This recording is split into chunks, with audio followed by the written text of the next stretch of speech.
Hello students, Rising Star सेलिस classes में आपका स्वागत है। आज हम व्याकरण का एक अति महत्वपूर्ण चैप्टर जिसका शीर्षक संधि है उसको समझने का प्रयास करते हैं। और यह संधि लगभग जितनी भी प्रतियोगी परीक्षाएं होती हैं सारी परीक्षाओं में पूछा जाता है। कोई ऐसी प्रतियोगी परीक्षा नहीं है जिसमें संधि से प्रश्न नहीं आते हों।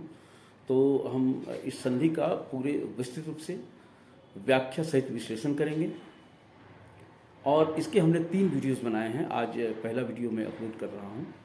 और एक और महत्वपूर्ण बात, अगर आपको इसके जो PDF हैं संधि से जुड़े हुए वो अगर आपको प्राप्त करने हैं तो हमारे टेलीग्राम चैनल पे जा सकते हैं, जो हमारे डिस्क्रिप्शन के लिंक पे पड़ा हुआ है, आप जाके देख सकते हैं। और एक और गुजारिश, अगर आपको ये मेरे सारे सामान्य हिंदी से जुड़े हुए वीडियो पसंद आ रहे हों तो प्लीज़ लाइक कीजिए, शेयर कीजिए और एक प्यारा सा कमेंट दीजिए। हेलो स्टूडेंट्स, आज हम चर्चा करते हैं संधि की। जैसा कि इसके पूर्व भी मैंने बताया है कि हिंदी व्याकरण का सबसे महत्वपूर्ण एक चैप्टर है संधि, जिससे लगभग सभी प्रतियोगी परीक्षाओं में प्रश्न पूछा ही जाता है। ठीक है, तो इस बात को ध्यान में रखते हुए पूरे मनयोग से हम इस संधि को समझने का प्रयास करेंगे। तो आप देख सकते हैं कि ये 3 PDF स्लाइड हमने आपके सामने रखे हैं और 3 स्लाइड में हम आज पहले पार्ट में, जैसा कि इसके पूर्व भी मैंने चर्चा की है कि हम संधि के 3 वीडियोस अपलोड करेंगे और 3 वीडियोस के माध्यम से पूरे संधि को समझने का प्रयास करेंगे। तो आज पहले वीडियोस में हम ये देखेंगे कि संधि क्या है, संधि की परिभाषा और संधि के भेद कितने हैं, और तीसरी महत्वपूर्ण बात, संधि का जो सबसे पहला भेद है स्वर, तो स्वर संधि के कितने भेद हैं, तो उन भेदों को समझेंगे। ठीक है स्टूडेंट्स, तो आएँ एक एक करके हम इसे समझने का प्रयास करते हैं। ठीक है स्टूडेंट्स, तो आएँ सबसे पहले हम देखें कि ये संधि क्या है ना। सबसे पहले देखें कि संधि क्या है। तो आमतौर पे अगर संधि शब्द का नाम सबसे पहले हमारे सामने आता है तो 1-2 बातें जरूर ध्यान में आती हैं। पहली ये कि जो संधि मूल शब्द है ये ऐतिहासिक शब्द है, इतिहास से लिया गया है। अक्सर जब हम इतिहास पढ़ते थे तो हमने देखा था कि कैसे वर्साय की संधि या जर्मनी और फ्रांस के बीच युद्ध होते थे तो उनके बीच संधि।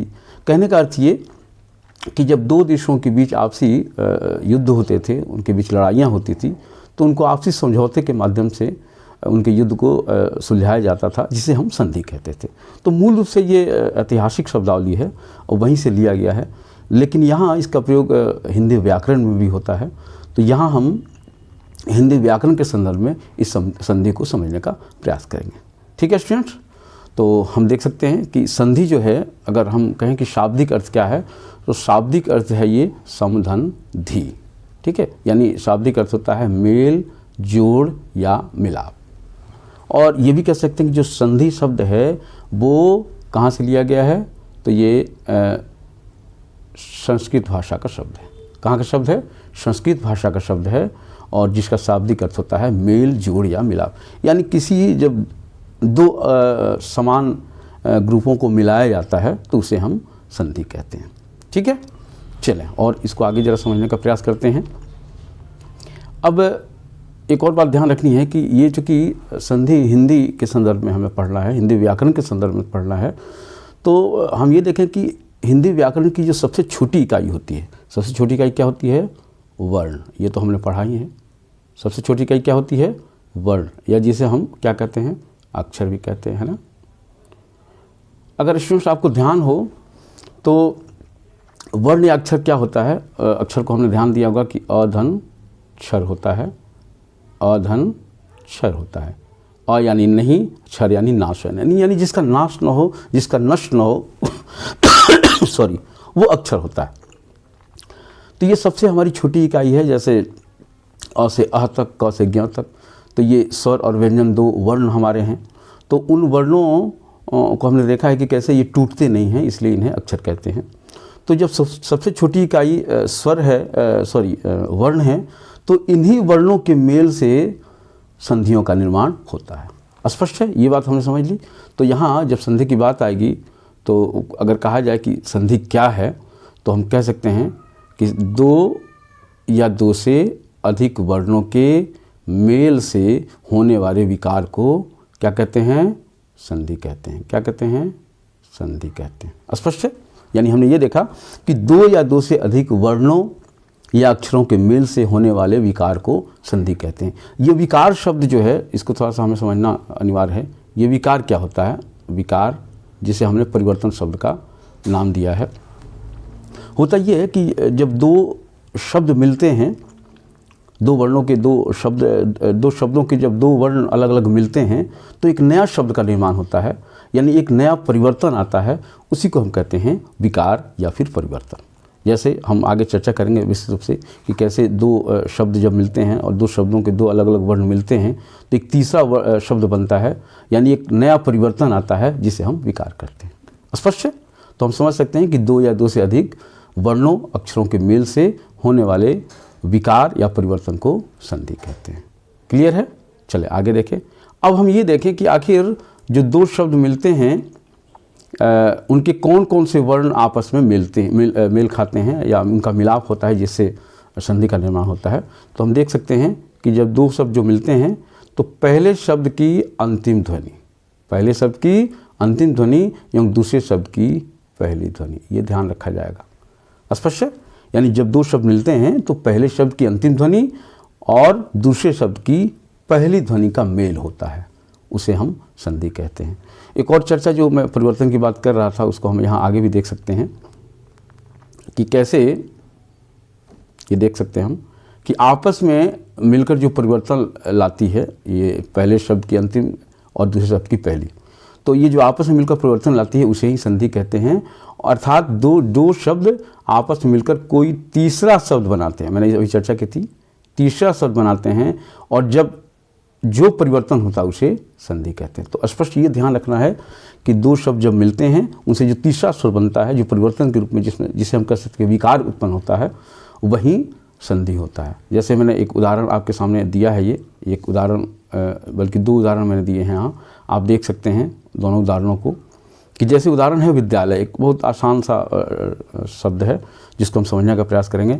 विद्यालय जो शब्द है वो विद्या और धन आलय, ठीक है, इससे बना हुआ है। ठीक है, तो विद्या का जो द्या का आ, यानी ये लास्ट का पहले शब्द का अंतिम वर्ण, ये जो मैंने चर्चा की थी ना, यानी आ, और आलय का आ, ये दोनों मिलके आ हो जाता है। इसकी हम चर्चा करेंगे जब स्वर संधि पढ़ाएंगे, कैसे आ मिलके आ हो जाता है या आ मिलके आ हो जाता है। तो हम ये देख सकते हैं कि पहले शब्द का अंतिम जो वर्ण है आ, दूसरे शब्द का जो पहला वर्ण है आ, ये दोनों मिलके क्या हो गए? आ हो गए। फिर ये हो गया विद्यालय। ठीक है, और इस विद्याधन आलय से मिलकर जो तीसरा शब्द बना वो हुआ विद्यालय, यानी विकार उत्पन्न हुआ, यानी नया शब्द का निर्माण हुआ। स्पष्ट है? यानी दो वर्णों के मेल से, यानी आ के मेल से जब एक तीसरा स्वर बनता है, यानी उसमें जो परिवर्तन आता है उसे हम संधि कहते हैं। तो हमें भरोसा है स्टूडेंट्स कि आप लोग निश्चित रूप से इसे समझ गए होंगे। एक और उदाहरण से हम इसे समझ सकते हैं। वो उदाहरण ये है कि जैसे एक सुरेंद्र है ना, तो सुरेंद्र में देख सकते हैं कि सूर है ना, धन इंद्र, ये दो शब्दों के मेल से बना है सुरेंद्र। तो सुर का पहले शब्द का अंतिम वर्ण क्या है? र, यानी अ। ठीक है, और इंद्र में इंद्र का ये ई, दूसरे शब्द का पहला वर्ण ई, अ ई मिलके ये हो जाता है, परिवर्तन होता है। हम देखेंगे आगे कैसे। और ये तीसरा शब्द बनता है सुरेंद्र, यानी ये एक नया शब्द बना और नया विकार उत्पन्न हुआ। तो इस रूप से हम समझ सकते हैं कि कैसे संधि है और संधि किस रूप में हमने पहचान लिया कि संधि का विच्छेद कैसे होता है और तीसरा शब्द यानी विकार कैसे उत्पन्न होता है। स्पष्ट है? तो हम इसको देख सकते हैं और ये कह सकते हैं कि जब दो या दो से अधिक वर्णों अक्षरों के मेल से होने वाले विकार को संधि कहते हैं। ठीक है, तो ये दो तीन बातें हमने संधि के संदर्भ में समझ ली। अब एक और महत्वपूर्ण बात जो संधि के संदर्भ में है वो देखना जरूरी है कि जो संधि के नियम हैं, हम कह सकते हैं कि न केवल भारतीय भाषाओं में प्रयुक्त होती है बल्कि कोरियाई जैसे यूराल आल्टिक परिवार की भाषाओं में भी ये इसका प्रयोग होता है। स्पष्ट है? हम कह सकते हैं कि संधि के जो नियम है न केवल भारतीय भाषाओं में बल्कि कोरियाई जैसे यूराल आल्टिक परिवार की भाषाओं में भी इस प्रयोग में होती है। जैसे एक हम उदाहरण देख सकते हैं कि जैसे एक बहुत अच्छा उदाहरण है ये यहाँ कि हम जैसे कहते हैं नीला और लाल मिलकर ये क्या है, एक बैंगनी रंग बनता है ना। और उसी प्रकार संधि भी एक प्राकृतिक या सहज क्रिया है। तो स्पष्ट हम कह सकते हैं कि संधि एक सहज प्रक्रिया है। जैसे नीला और लाल मिलकर बैंगनी का रूप बनता है, वैसे ही दो वर्णों के मेल से एक तीसरे शब्द का निर्माण होता है। क्लियर है? चले आगे देखें। एक और महत्वपूर्ण बात जिसकी चर्चा अनिवार्य है और वो ये कि परीक्षा में अक्सर 2-3 तरह के प्रश्न बनते हैं संधि से। पहला प्रश्न बनता है कि संधि विच्छेद करें, एक संधि का नाम दे दिया जाए, कहा जाए इसके संधि विच्छेद करें। दूसरा प्रश्न आता है संधि विच्छेद करें और साथ में संधि का नाम बताएं। तो हमने अभी देखा कि दो वर्णों के मेल से होने वाले विकार को संधि कहते हैं, ये तो हमने देख लिया। और लेकिन प्रश्न आता है संधि विच्छेद, तो ये संधि विच्छेद क्या है? तो इस बात को हम समझ लें। संधि विच्छेद संधि का विलोम होता है, या कह सकते हैं कि संधि का बिल्कुल उल्टा होता है। ठीक है, यानी संधि और संधि विच्छेद। संधि विच्छेद यानी संधि का बिल्कुल विलोम, उल्टा। और ये कह सकते हैं कि इसको एक दो और नाम से पुकारते हैं। जैसे हम कई बार कहते हैं कि ये क्या है, विग्रह है या फिर विच्छेद। ठीक है, क्या कहते हैं? विग्रह कहते हैं या फिर विच्छेद। तो संधि विच्छेद को संधि का विलोम कहते हैं और या इसे विग्रह या विच्छेद भी कहते हैं। तो इसको समान तौर पे और भी समझने का प्रयास करें तो हम ये कह सकते हैं कि जैसे संधि के नियमों द्वारा मिले हुए वर्णों को फिर से मूल अवस्था में लाने को संधि विच्छेद कहते हैं। स्पष्ट है? हमने अभी तक संधि को जाना कि संधि क्या है। अब यहाँ हम संधि विच्छेद को समझ रहे हैं कि यह संधि का विलोम होता है या विग्रह होता है या विच्छेद होता है। और ये कह सकते हैं कि संधि के नियमों द्वारा मिले हुए वर्णों को फिर से मूल अवस्था में लाने को संधि विच्छेद कहते हैं। ठीक है, क्लियर है? जैसे हम उदाहरण से भी समझ सकते हैं कि ये उदाहरण आपके सामने है। जैसे हिमालय का उदाहरण हमने दिया आपके सामने, है ना। हिमालय में हिम शब्द है और प्लस आलय शब्द है। हिम शब्द क्या है? ये मूल शब्द है ना। और आलय शब्द क्या है? ये भी मूल शब्द है। तो यहाँ देख सकते हैं कि मूल अवस्था में आ जाना यानी हिमालय संधि था और इसका विच्छेद करना यानी मूल शब्द हिम आना और फिर आलय आना। हिम का अर्थ हम जानते हैं वर्फ होता है, आलय का अर्थ घर होता है। तो ये दोनों शब्द मूल अवस्था में आ जाते हैं, उसे हम क्या कहते हैं? संधि विच्छेद कहते हैं। एक और उदाहरण हम देख सकते हैं मुनीश का। मुनीश में मुनि धन ईश, तो इसमें हम देख सकते हैं कि मुनि शब्द मूल शब्द आ गया वापस और ईश यानी ईश्वर ये भी मूल शब्द है, ये भी वापस आ जाता है। तो क्लियर है? हमने देख लिया कि कैसे संधि क्या होता है और संधि विच्छेद क्या होता है। तो ये दो शब्द को हमने लगभग समझ लिया। अब आए हम देखें संधि के भेद। क्या देखना है हमें? संधि के भेद। तो हम देख सकते हैं कि हमने शुरू में भी चर्चा की आपसे कि ये कहा कि व्याकरण की जो सबसे छोटी इकाई होती है, हिंदी की जो सबसे बड़ी छोटी इकाई होती है वो क्या होती है? वर्ण। चर्चा किया था ना मैंने। और अगर वर्ण आपने पढ़ा हो, अक्षर आपने पढ़ा हो, तो उसमें चर्चा होगी कि अक्षर दो प्रकार के होते हैं, वर्ण दो प्रकार के। एक क्या होता है? स्वर और एक व्यंजन। ये क्लियर है? स्वर और व्यंजन ये दो तरह के वर्ण होते हैं। स्वर में जैसे अ से अह तक और व्यंजन में क से ज्ञ तक, ये दो वर्ण अलग अलग होते हैं। स्वर के दो प्रकार हैं। तो स्पष्ट है जब स्वर वर्णों के मेल से ही संधि का निर्माण होता है तो स्पष्ट है वर्ण कितने प्रकार के? दो प्रकार के हैं। तो इसके जो संधि के भेद होंगे यानी संधियाँ जो बनेगी वो इन्हीं वर्णों से बनती हैं। तो इसीलिए इसे तीन प्रकार कहा जाता है। दो तो ये हो गए, एक स्वर और एक व्यंजन, यानी एक स्वर संधि और दूसरा व्यंजन संधि। क्लियर है? हमने कैसे संधि के भेद समझे? हमने ये समझने का प्रयास किया कि कैसे जब दो वर्णों के मेल से संधि का निर्माण होता है तो वर्ण कौन कौन से हैं? वर्ण हमारे पास दो होते हैं, स्वर और व्यंजन। तो इस प्रकार से संधि के भेद भी दो हुए, यानी स्वर संधि और व्यंजन संधि। एक और तीसरा है जिसे हम विसर्ग संधि कहते हैं, एक मात्रा है जिसका प्रयोग होता है। तो इस प्रकार हम देख सकते हैं कि संधि के तीन भेद हो गए। कौन कौन?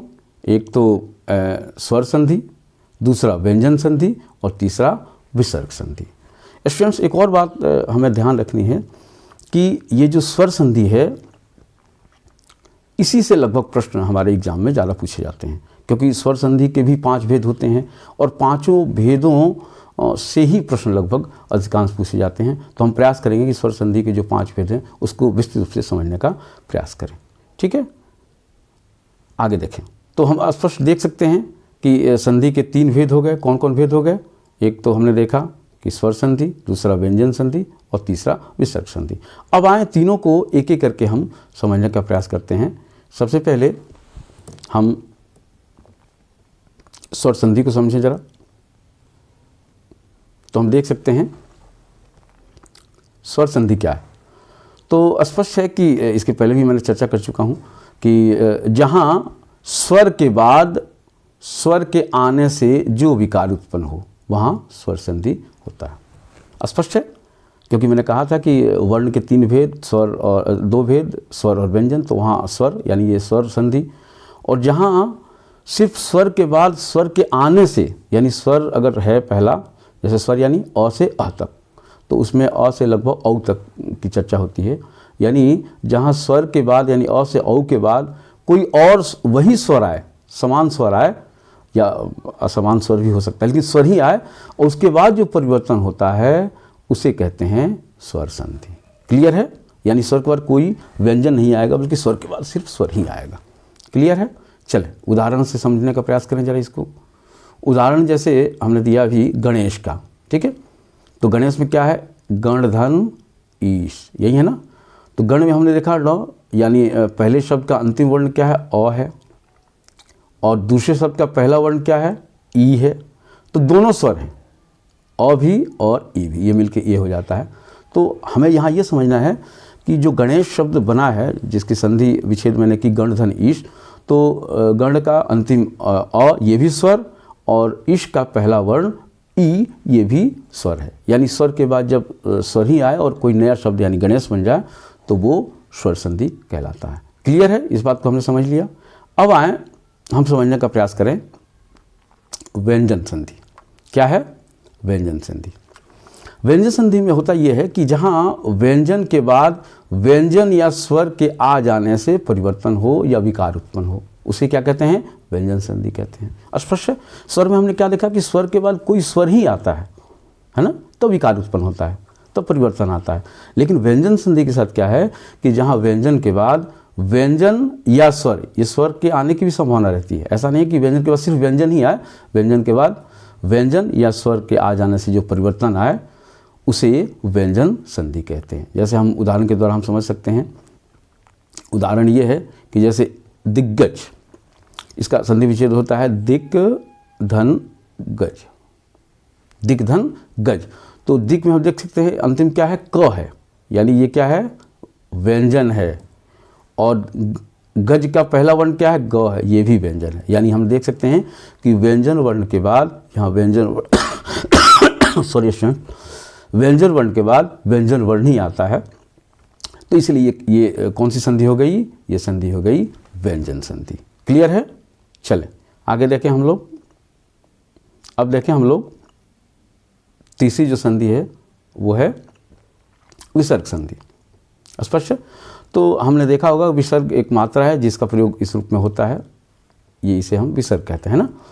तो ये कह सकते हैं कि जब विसर्ग के बाद स्वर या व्यंजन आए तो विसर्ग में जो परिवर्तन आता है उसे क्या कहते हैं? विसर्ग संधि कहते हैं। यानी पहला इसमें स्वर व्यंजन नहीं होगा बल्कि विसर्ग होगा, और विसर्ग के बाद स्वर या व्यंजन आए तो विसर्ग में जो परिवर्तन आता है उसे क्या कहते हैं? विसर्ग संधि कहते हैं। जैसे हम उदाहरण के द्वारा हम समझ सकते हैं कि मनोहर, क्या है? मनोहर है, इसका संधि विच्छेद होता है मनः धन हर। ठीक है, तो मनः का अंतिम क्या है? ये हम देख सकते हैं विसर्ग है, और प्लस हर का पहला वर्ण क्या है? ह है, जो कि व्यंजन है। ये मिलके क्या हो जाता है? ओ हो जाता है। तो हम देख सकते हैं कि कैसे मनोहर में, मनः धन हर में पहले शब्द का अंतिम वर्ण क्या है? विसर्ग है, और दूसरे शब्द का पहला वर्ण क्या है? व्यंजन है।